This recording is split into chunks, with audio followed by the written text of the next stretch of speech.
Right now, as you watch this video, a cloud of superheated plasma is slamming into Earth's magnetic field at over 1,000,000 miles per hour. It left the sun 3 days ago. 1 billion tons of electrically charged particles racing across 93 million miles of space, aimed directly at us. This is the third one this week. The sun has fired 5 major eruptions at Earth in the past 7 days, each one powerful enough to disrupt satellites, knock out power grids, and scramble GPS systems across entire continents. Radio blackouts have already hit Africa, Europe, and the Americas. But here's what you need to understand. These are small, manageable, warning shots, because in 1859, the sun fired something 40 times more powerful. It set telegraph stations on fire, and if that same event happened today, it would end modern civilization in less than 24 hours. Let me show you why we're not ready. November 4th, the sun releases an X-1.8 class flare, one of the most powerful types of solar eruption. Within minutes, high-frequency radio communications across the Americas go dead, complete blackout. November 9th, another massive explosion. X-1.7, a billion-ton cloud of plasma, erupts from the same sunspot region and heads straight for Earth. November 10th, a third strike, X-1.2, traveling at 1,300 kilometers per second, nearly 3 million miles per hour. All 3 coronal mass ejections, that's what scientists call these plasma clouds, are Earth-directed. All 3 are hitting us right now between November 10th and 12th. NOAA's Space Weather Prediction Center has issued a G2 geomagnetic storm warning. That means satellite disruptions, power grid fluctuations, and aurora visible as far south as New York and London. But here's the critical point. These are X1 class events. On the solar flare scale, that's powerful but not catastrophic. The Carrington Event of 1859, scientists estimate it was X45 or higher. 45 times more powerful than what's hitting us this week. And it's not a question of if it will happen again, it's a question of when. September 1st, 1859. A British astronomer named Richard Carrington is doing what astronomers do, watching the sun through his telescope. Suddenly, he sees something no one had ever documented, a massive white flash erupting from the sun's surface. 17 hours later, it arrived. Telegraph operators across 2 continents watched their equipment explode. Sparks flew from telegraph keys, paper caught fire. One operator in Boston disconnected his battery entirely, and the system kept working, powered purely by the electrical currents induced in the wires by the magnetic storm. The aurora, normally visible only near the poles, could be seen in Cuba, Hawaii, and Colombia. Gold miners in the Rocky Mountains woke up at 1 in the morning thinking it was dawn. The entire sky glowed red and green. Compasses spun uselessly. Ships lost navigation. Birds flew in confused circles. And remember, this is 1859. The total extent of human electrical infrastructure was telegraph wires and a handful of experimental electric lights. Now imagine that same event today. Every satellite in orbit, 11,000 of them starts experiencing malfunctions. GPS goes offline worldwide. Your phone can't navigate.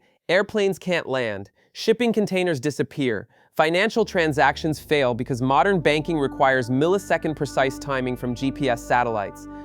Power transformers, the massive units that step down high-voltage electricity for cities, begin overheating as massive electrical currents are induced in transmission lines.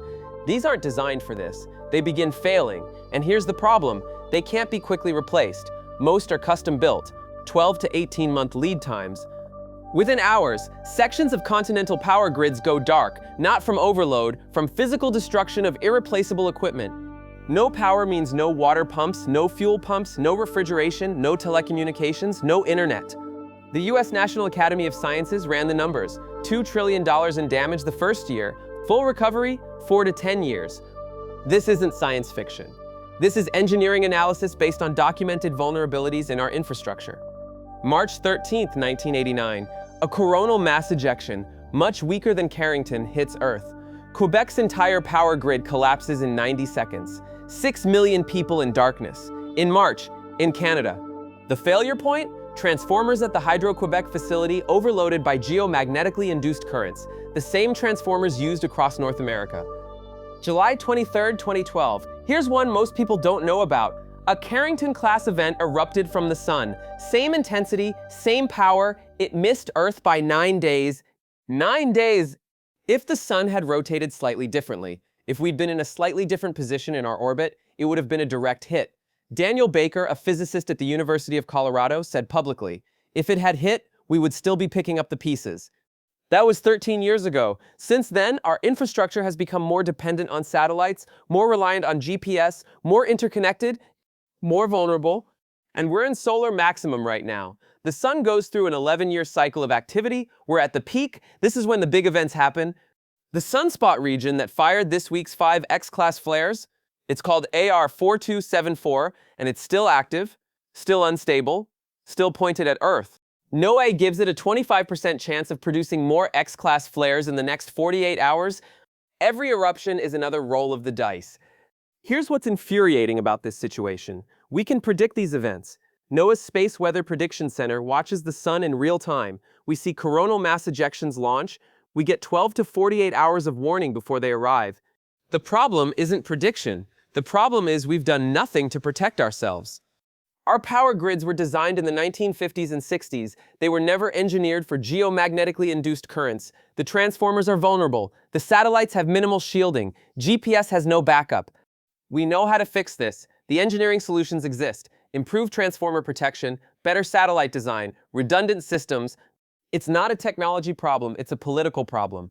Because infrastructure is expensive and boring. It doesn't win elections. It doesn't make headlines. And the people making budget decisions today won't be held accountable when a solar storm destroys the grid 20 years from now. They'll call it an unforeseeable natural disaster, an act of God. But we've been warned. Carrington happened. Quebec happened. The 2012 near-miss happened. The European Space Agency just ran a full simulation of a Carrington-level event last week, specifically because they're taking this seriously. China is hardening infrastructure, Russia has backup systems, Europe is preparing.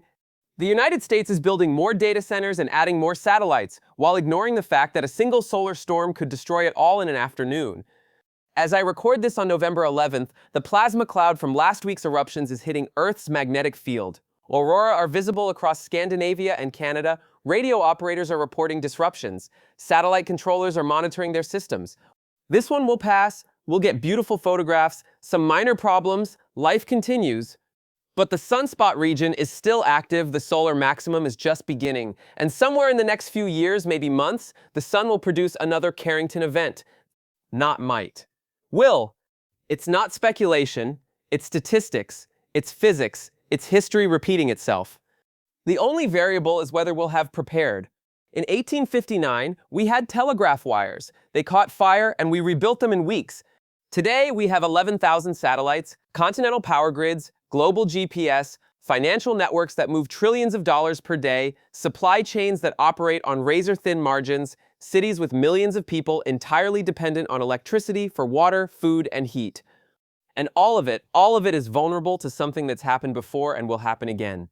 The Quebec blackout was a warning. The 2012 near-miss was a warning. This week's 5X class flares are a warning. The question is, how many warnings do we need? Because when the next Carrington event hits, there won't be time to retrofit power grids or shield satellites or build backup systems. There will only be time to watch the lights go out. And wait. Here's my question for those of you old enough to remember the Cold War. We built fallout shelters for a nuclear attack that might never come. We spent billions on civil defense. Why aren't we doing the same for a solar storm that absolutely will come? Not if, when. Leave your thoughts below, and if you know someone who works in power grid management or satellite operations, share this video with them. Because they already know everything I just told you. The question is whether anyone's listening.